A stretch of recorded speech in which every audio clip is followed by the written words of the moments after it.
عارف ايه اللي بقى سهل اليومين دول؟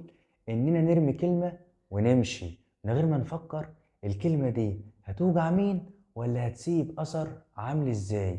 يعني مثلا لما بنتكلم عن حد وراه وتقول ده طيب بس غريب، او هي كويسة بس دمها تقيل، الكلمة دي انت شايفها هزار بس هي في ميزان ربنا غيبة.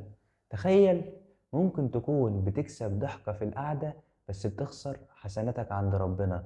والمصيبة الأكبر إنك ساعات بتغتاب حد هو أصلا أحسن منك عند ربنا، يمكن هو بيقوم الليل وإنت بتقوم تتكلم عليه.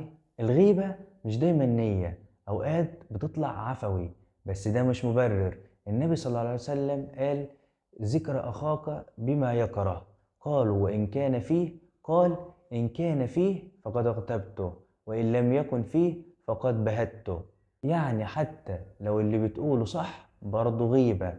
فكر كده، لو كل مرة اتكلمت فيها عن حد ربنا أخد من حسناتك واداهاله، كنت هتسكت؟ أكيد كنت هتسكت من أول مرة.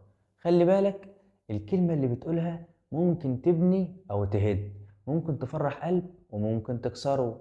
فكر قبل ما تتكلم، يمكن الكلمة اللي شايفها بسيطة هي سبب إن ربنا يرضى عنك أو يزعل منك. وما تنساش تصلي على النبي. سلام.